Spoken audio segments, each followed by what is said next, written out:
Hello and welcome to this edition of Take 5 with Tony. This time we're going to talk about economic development subsidies, and we're starting in front of Lowe's right here just north of Bristol, Virginia. Let's get in the car and take a little road trip. We're going down the road a little bit, and on the way I'm going to talk to you about economic development subsidies. What are they? How are they used? And what's their purpose? Now, economic development subsidies have been with us for over 30 years, and they come in a lot of different forms. They can be a direct grant, either to the business that's being subsidized or to a local developer who's putting in roads and sewers and water lines. They can be a low-interest loan or even a deferred loan, something that isn't paid back for many years. In some cases, businesses are given what's called a forgivable loan, meaning that if they reach certain economic development goals like number of jobs created or tax revenues generated, then they don't have to pay back the loans.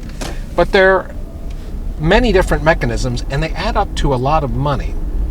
We average between local governments, state, and federal, a little over $100 billion a year. That's with a B, $100 billion a year in subsidies to bring businesses to communities. These businesses can range from a manufacturing plant like a Caterpillar or Nissan or Toyota to an Amazon distribution center. Amazon got over $1.5 billion in subsidies just in the last 2 years, for instance. Oftentimes, they're retailers. Walmart, Cabela's, Bass Pro Shop, Lowe's. That's a very common type of business that's recruited to this sort of a community, rural areas like ours. Now, these subsidies have varying impacts. Some people feel they're absolutely necessary to create new employment opportunities and new jobs. Other people think we should be doing no subsidies. A lot of folks on the libertarian side of the spectrum think just all subsidies to private for-profit businesses are a mistake, they're bad public policy. And I can see their argument. Myself, I don't think that we should eliminate all subsidies. My belief is that subsidies, which are taxpayer dollars, should be for the public good.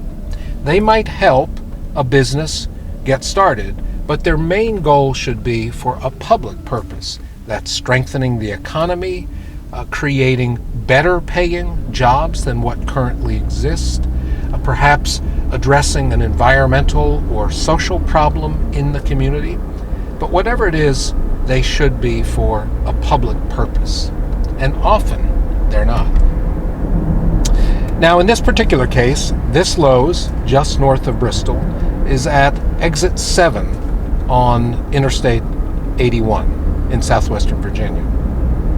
They're part of a package deal that was put together a couple of years ago by local folks and people from the state agencies to bring a Cabela's to a new development called the Falls Plaza.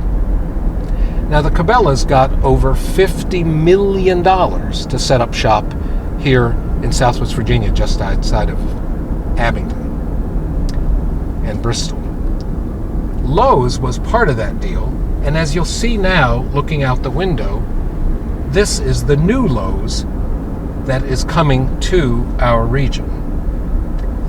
Lowe's got just over $10 million as part of this subsidy deal.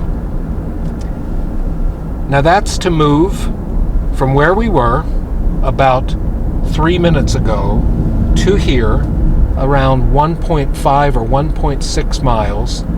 Lowe's was given $10 million in subsidies to move that far. We're pulling up now to the plaza where they're setting up shop. You can see the sign here for the Cabela's, which recently opened, and the Lowe's, which will soon be opening. The question of subsidies is a complicated one, but to me, again, it comes down to, is it money well spent for a public purpose? So, $10 million to move 1.5 miles in 3 minutes down the road, over $60 million altogether to bring 2 big international chains to the area.